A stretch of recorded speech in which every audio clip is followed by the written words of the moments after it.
Magandang araw sa inyong lahat. Good day to all. I am Dr. Carmencita Padilla, one of the proponents of the newborn screening program in the Philippines. Join me in uncovering the wonderful story of newborn screening in our country. Together, let's zoom in on what makes NBS a comprehensive program for every Filipino here at Newborn Screening in Focus.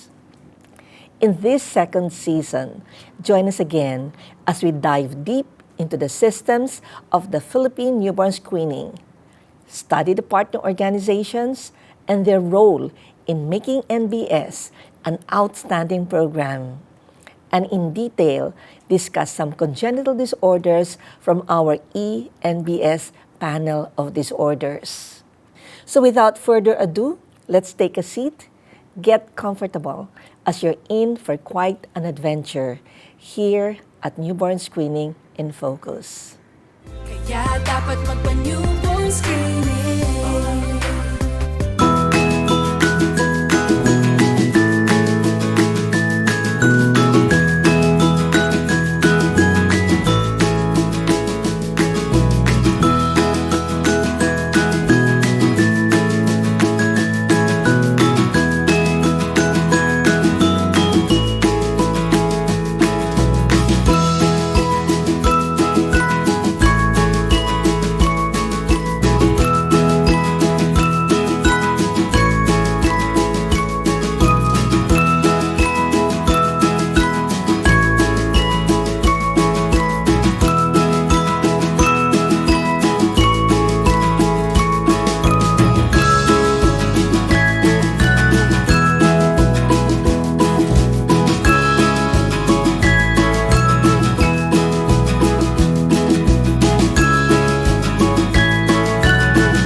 Maligayang panonood sa huling episode ng Newborn Screening in Focus Season 2. Ito ay isang espesyal na episode kung saan makakasama natin ang isa sa mga pasyente na nasagip ng newborn screening program at nananatiling malusog sa tulong ng mga grupo ng healthcare professionals.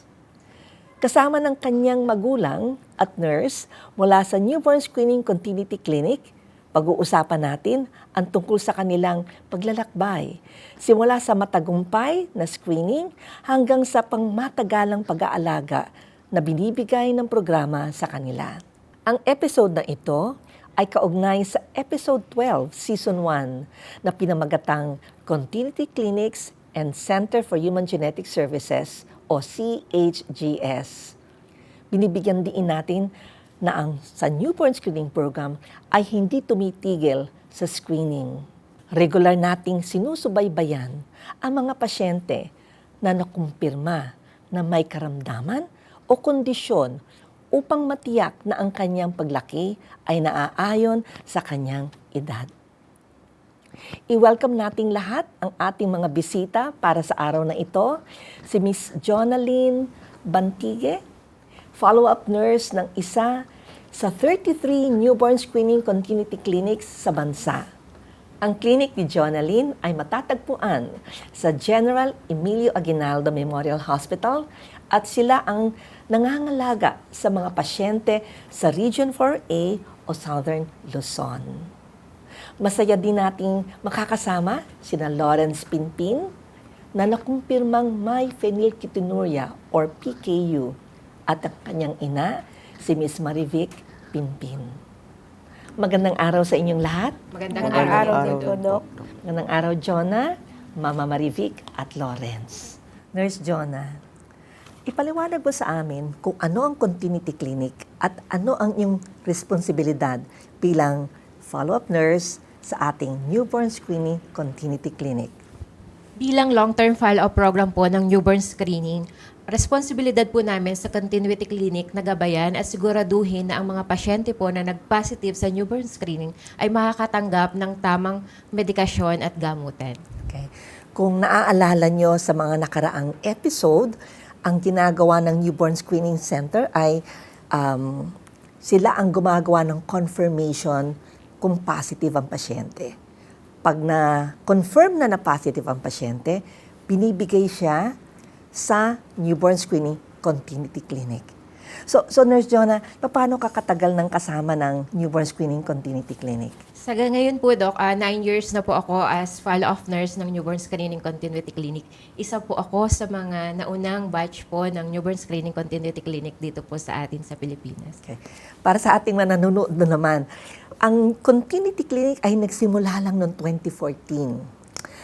Ito ay isinagawa ng programa kasi nakita namin na kailangan talagang may tututok sa mga pasyenteng kumpirmado sa isa sa mga sakit. So ang ibig sabihin nun, mula noong 1996 hanggang 2013 ay wala tayong continuity clinic at tumaasa lang kami sa kanilang pediatrician o doktor na siyang nagbabantay sa pagpapagamot ng pasyente. So, ngayon, Nurse Jonah, ikwento mo sa amin yung routine mo. Ano ba ang nangyayari sa iyong clinic? Siguro pwede tayo mag-focus na lang sa Region 4A. Bali po, Doc, kapag ang mga pasyente po ay na-endorse na sa Continuity Clinic ng Newborn Screening Southern Luzon, tinatawagan po namin ang kanilang mga magulang upang tanungin kung tama ang naiinom na gamot base sa kanilang reseta, kung nakakapag-follow off check-up po sila, at kung ano pa po yung mga pwedeng ibilin ng mga doktor natin sa newborn screening program. So, ang continuity clinic mo ay nag-aalaga lang ng mga pasyenteng na-confirm sa Newborn Screening Center sa Southern Luzon. Yes po. Ang ibig sabihin lang noon, meron tayong ibang continuity clinic sa ibang parte ng Pilipinas. Ilang pasyente ang inaalagaan mo, Nurse Jonah? Sa ngayon po, ang Region 4 po ay may mahigit 1,000 na pong pasyente. Particularly po ngayon sa Cavite, nasa 470 na po ang ating pasyente na nag-positive po sa newborn screening. Sa Cavite lang. Okay. Ano ba ang mga sakit ng mga pasyenteng naalagaan mo? Ano yung condition nila? Meron po tayong congenital hypothyroidism, congenital adrenal hyperplasia, muffled syrup urine disease, phenylketonuria, galactosemia, G6PD. Kasama din po ang ating G6PD na pinakamarami sa ngayon. Meron ka rin thalassemia. Apo. Meron po rin tayong thalassemia, mga beta thalassemia po. Sige, kung ganun talagang napakalawak talaga ng mga kondisyon ng pasyente inaalagaan mo. Yes. Okay. May kapartner ka dito, di ba? So, sa Continuity Clinic, sino ba ang kasama mo dito nag-aalaga sa mahigit 1,000 pasyente sa Region 4A? Kasama po natin ngayon ang ating follow-up head, si Dr. Laura Aguinaldo po. Siya po ang ating follow-up sa Newborn Screening Continuity Clinic JAM. Pero since 2014 po hanggang last year, 2022, si Dr. Aguinaldo lang po yung nagmamanage ng ating mga pasyente na nag-positive sa newborn screening sa Southern Luzon. Pero luckily po, nitong 2023, nadagdagan po tayo ng additional 3 continuity clinics sa ating region. So ngayon po, may newborn screening continuity clinic na tayo sa Laguna, Batangas, at maging sa Quezon po. At sino mga doktor na tumutulong sa inyo doon? Ngayon po, napakaswerte ng Region 4A dahil ang kanilang mga follow-up head ay mga pedia endocrinologist. Tatlo po sila na pedia endocrinologist, si Dr. Chidin Aragon, Dr. Josephine Masanga, at Dr. Caroline Bonggaling po. Sige. So pag-usapan muna natin, ano ba ang structure ng isang continuity clinic? Ang continuity clinic ay may isang pediatrician na part-time at isang full-time na nurse. Ang team na ito ang nagbabantay sa lahat ng pasyente. Ang ibig sabihin nun ay sinisigurado nga kung tama ang gamutan nila at sinecheck kung kailangan nila magpatingin sa doktor. So kung sakaling kailangan magpatingin sa doktor, Nurse Jonah, anong ginagawa mo dito? Una po, pinapupunta po muna namin sila sa continuity clinic. Tapos kung kailangan po ng further referrals, nagre-refer po tayo sa mga genetic cases natin. Nagre-refer po tayo sa Center for Human Genetics dito po sa PGH. So yung kanila pong mga doctors and dietitian po, sila po yung tahasang tumutulong sa newborn screening continuity clinic sa pagmamanage po ng ating mga metabolic cases. Para naman po sa mga endocrine cases, katuwang po natin ang ating PSPME Society sa pagmamanage po ng ating mga pasyente. Napakadami palang tumutulong sa iyo, Nurse Jonah.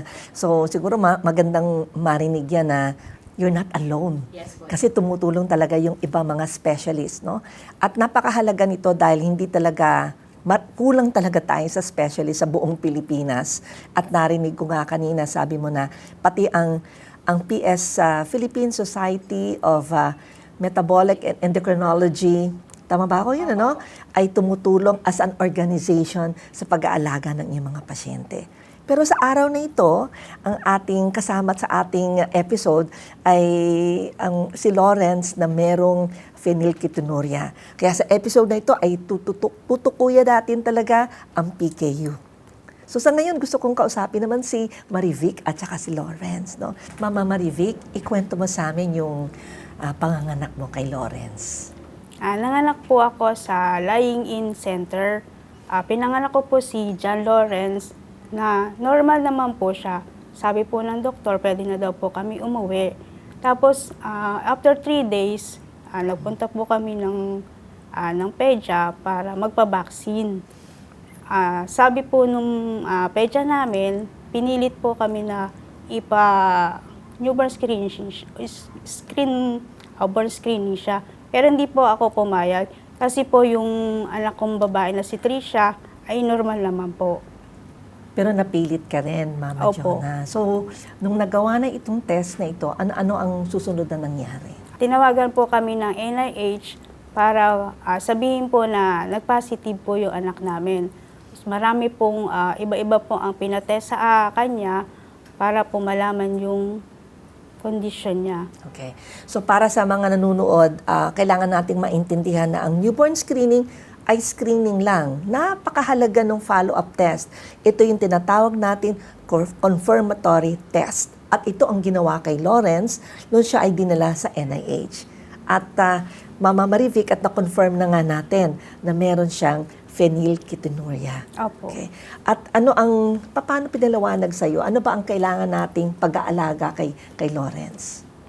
Kailangan lang po siyang bantayan, kung ano man yung pwede niyang i-take na inumin para maging okay yung kanyang kondisyon. So para sa case ng phenylketonuria, meron tayong tinatawag na special formula.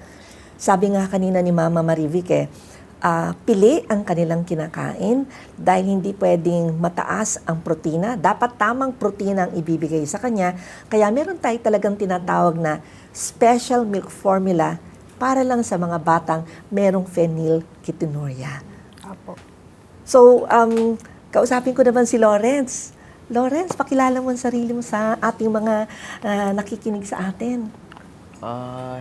Hello po, my name is John Lawrence Pinpin, 14 years old, grade 9. Saan ka nag-aaral, Lawrence? Nag-aaral po ako sa Santo Niño de Praga Academy. Alam mo ba kung anong pangalan ng kondisyon na meron ka, Lawrence? Phenylketonuria. So, Lawrence, ano ba ang pagkakaalam mo sa pagkakaroon mo ng phenylketonuria? Sa pagkain. Ano sa pagkain? Po yung bawal? May mga bawal na pagkain. Dahil sa may mga bawal na pagkain, paano ito ginagawa ni Mama ngayon? Hinahanda niya ang pagkain mo? Hinahanda. Titimbangin niya. Tinitimbang niya ang pagkain. Nakikita mo yon, tinitimbang niya yung pagkain binibigay sa'yo. So, hinahanda niya pati ang baon mo sa school? So, paano sa school? So, araw-araw, dala mo yung baon mo para lang sa iyo at tinimbang yun ni Mama bago ka pumasok. Okay. Ano ang mga binabaon mo sa school? Pang snack po, tapos... Anong lunch. snack mo, Lawrence? Snack po? Hansel, tapos blueberry. Ang panangalian, paano ang baon mo sa panangalian? Anong pagkain mo sa panangalian? Kalabasa, tas kanin. Kalabasa at Kanin. kanin. Para doon sa mga nanonood sa atin, kailangan natin balikan talaga yung episode ng phenylketonuria at makikita ito sa episode 19 at sa episode 20 para lang makuha niyo ang detalya ng pag-aalaga ng isang pasyenteng may phenylketonuria. Ang kinikwento sa atin ni Lawrence ngayon ang kanyang pagkain sa bahay at sa school ay kakaiba. Kaya ngayon tatanungin ko naman si Mami, paano ba ang kakaibang paghahanda mo sa pagkain ni Lawrence, Mami? Mama. Piniprepare Marivic. ko po siya ng, tinitimbang ko po siya kada gulay, kada kanin. Para, yun po kasi meron po kasi kami special diet na dapat namin sundin. Para yung makain niya everyday. Kung para sa ating nakikinig, no, timbang ang protina niya at karamihan ng pagkain ay may protina at ito ay bilang sa timbang ni Lawrence. Kaya sinasabi nilang tinitimbang ang kanyang pagkain. So ano pa ang pwede nating pakain kay Lawrence? Ayun lang po, may mga low protein lang po. Bigyan mo ng example ng mga nakikinig. pre-list na vegetable. Katulad po ng mga kalabasa, papaya, yung mga sigarilyas, talong, ampalaya. Yan po yung mga paborito po niya. Tapos sa prutas naman po, nandyan po yung mga mangga, yung apple, yung orange, tapos yung saging. Kapag hindi na ibigay ng tama ito, paano ito pinaliwanag sa iyo sa NIH? Pag hindi natin binantayan ang kanyang protina, ano ang pwedeng mangyari kay Lawrence? Pwede pong tumaas yung kanyang P level. Okay. So, ano ba din ang paborito mo, Lawrence? Pansit. Pansit. Okay. Ano bang kakaiba ng pansit para kay Lawrence at yung pansit na pinapakain natin doon sa isang anak mo, Mama Marivic? Yung pansit po niya is low protein po. Tapos wala po siyang mga ingredients na tulad ng mga meat. Okay. So, tinatanggal natin yung meat para makakain din siya ng Opo. So, balikan ko si Lawrence. Lawrence, marami ka bang kaibigan sa school? Opo. Sino ang kaibigan mo sa school? Si Ross, Cherise, si Merchant. Ano bang ginagawa niyo sa school? Nagano po kwentuhan, tapos naggagala-gala sa school. Nagkukwentuhan at gala-gala. Ano naman ang favorite sport mo sa school? Volleyball. Volleyball, okay. So, madalas ka bang maglaro ng volleyball o may kapag PE lang? Kapag bilang pa. Pag PE, yan ang gusto mo. Okay. Ano naman ang favorite class mo? May subject ka bang favorite, Lawrence? Meron po, ESP. ESP. ESP. Mama Marivic, ano ba ang ESP? Edukasyon po sa pagpapakatao. Bakit yun ang gusto mong subject, Lawrence? Kasi po tungkol sa pagtulong sa kapwa. Pagtulong sa kapwa. Paglaki mo, pagtanda mo, Lawrence, ano naman ang gusto mong maging trabaho? Police. Pulis. Bakit mo naman napili ang pulis? Para ipagtanggol yung mga naapi. Para ipagtanggol ang mga naaapi. Excited ka ba maging pulis, Lawrence? Opo. Okay. So, si Lawrence ay isa lang sa marami nating inaalagaan sa buong Pilipinas. At gusto kong balikan lang ngayon si Mami. Ano pa ba ang mga hamon sa pag-aalaga mo kay Lawrence? Ang hamon ko po sa pag-aalaga sa kanya, yung hindi ko po nakikita kapag nasa labas na po siya. Kasi pwede po yung makakain po siya ng mga bawal. Lawrence, pag may nag-abot ba sa yung pagkain, kinakain mo ba? Hindi ko. Bakit? Kasi po makaka-apekto sa development ko. Aba, alam ni Lawrence yun, ha? Napaka-importante kasi na naiintindihan nila na hindi sila pwedeng tumanggap ng pagkain sa iba dahil tinitimbang ang kanilang pagkain. Balik ako kay Nurse Jonah. So, Nurse Jonah, paano mo kadalas pina-follow up si Lawrence? Doktora, meron siyang regular monthly fee levels monitoring. Ibig sabihin po, kinukunan natin siya ng dugo para ma-monitor po yung fee levels sa katawan niya. Tapos po, every 2 to 3 months yung follow-up check-up niya po sa amin sa Continuity Clinic. Or minsan po, napapadalas, depende po dun sa levels niya. Kung tumataas po yung fee levels niya sa katawan, pina-follow up po agad namin sila, pinababalik namin sila sa Continuity Clinic para ma-assess po ni doktora at ng aming dietitian kung ano yung naging dahilan ng pagtaas ng fee levels sa katawan ng bata. Napakaganda, nabanggit mo na may ka-partner silang dietitian, ano? Yes po, Dr. Pag ang pasyente ay may phenylketonuria, ang kanyang pagkain ay binabantayan. May diet siya at binabantayan kung sapat pa ang kanyang kinakain. Para sa mga nakikinig, importante kasi na tama ang calories, tama rin ang kwenta ng protina niya. So yung kapartner ng dietitian, taga Region 4A o taga NIH? Doktor, nung bago-bago pa ang newborn screening continuity clinic, kahit hanggang naman ngayon po, ginagabayan pa rin tayo ng Center for Human Genetics ng mga dietitian. Pero luckily po, nag-start po noong 2021, na-train na po namin ang dietitian sa amin sa Cavite, sa General Emilio Aguinaldo. Ngayon po, 3 na po sila na tumutulong sa amin para mag-manage po ng mga cases katulad ng kay Lawrence. Napakaswerte naman ng Region 4A. Yes po. Ang dami mong pediatrician na tumutulong, pagkatapos yung maraming dietitian na tumutulong. Para nga naman alagaan mo yung more than 1,000 patients na nakikita ninyo.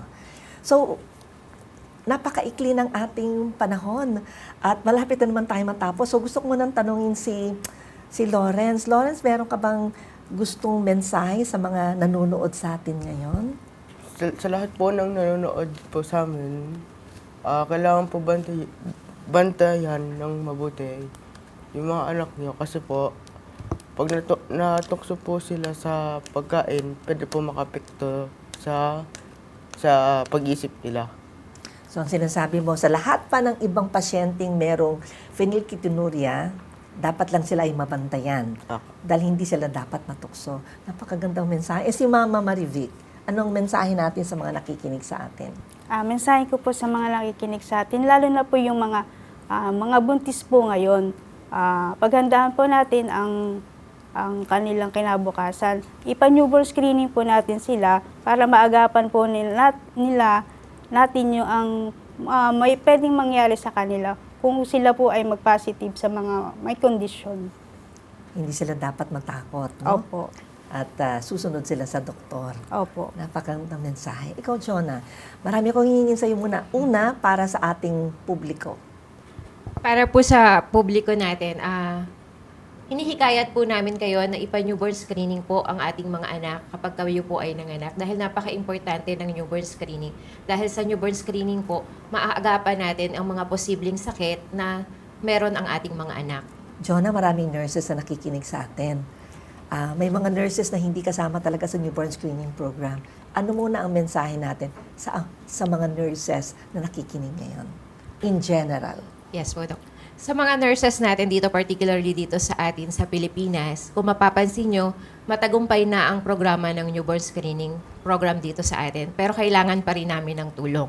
Ang tulong na pwede nating mahingi galing sa inyo ay ang pagpapalaganap ng kaalaman tungkol sa newborn screening, gayon din na hikayatin natin ang ating mga kababayan na magpa-newborn screening. At ngayon naman, para sa mga nurses sa Continuity Clinic. Sa ngayon kasi meron tayong 33 Continuity Clinics in the whole country. Ano ang mensahe mo sa kanila? Una po sa lahat, binabati ko ang mga continuity clinic nurses natin kasi matagumpay nating nagagampanan ang ating mga responsibilidad na inaata sa atin ng Department of Health at ng Newborn Screening Reference Center. Sana lang patuloy nating gampanan ang ating mga tungkulin at pag-ibayuhin pa natin ang ating dedikasyon para maabot natin yung ating goal ng ating programa na walang batang dapat maiiwan at siguraduhin natin na ang batang mga nagpositibo sa newborn screening ay magkakaroon ng normal na buhay sa kanilang pagtanda. Maraming salamat, Lawrence, Mama Marivic, at Jonah. Alam ba ninyo sa Pilipinas lang merong continuity clinic? Ang kadalasan kasi sa ibang bansa, basta nabigyan na ng diagnosis, ang pasyente ay binabalik na siya sa kanyang pediatrician at sila nang bahala mag-alaga sa kanya. Pero dito sa Pilipinas, nakita namin na meron pa tayong kakulangan. Hindi sila pwedeng basta ibalik lang sa regular public health system ng ating bansa. Kaya nga noong 2014, sinimulan natin ang konsepto ng continuity clinic.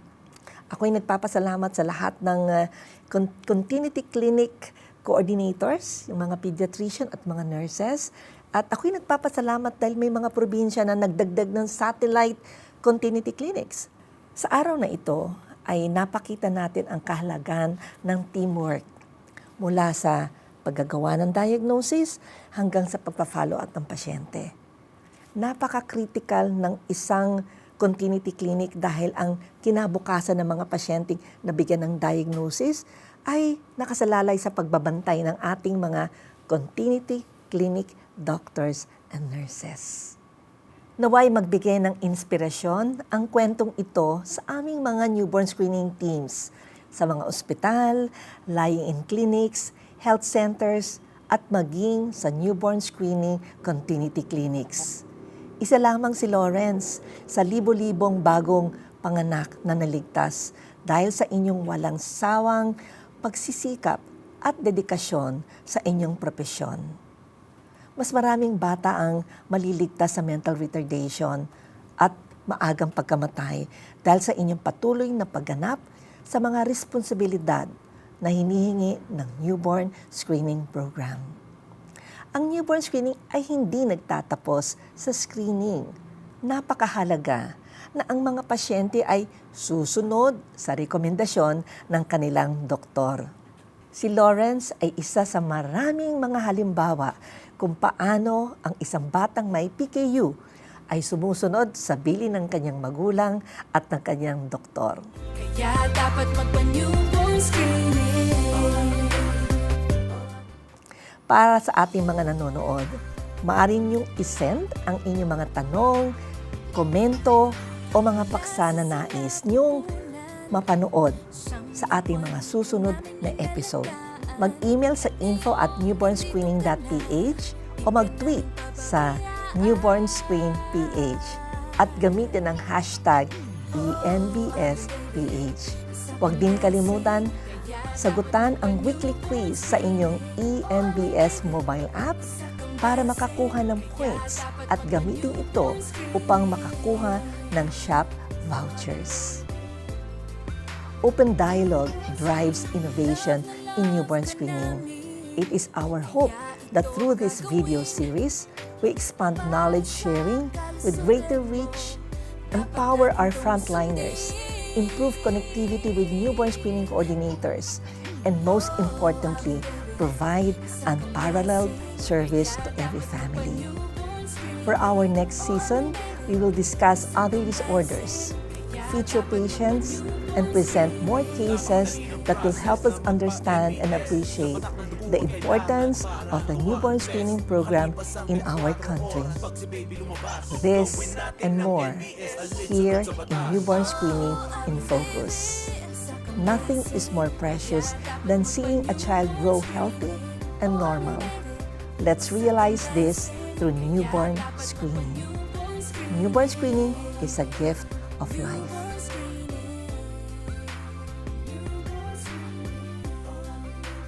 Newborn screening. Para sa iyo rin to, sa kalusugan mo.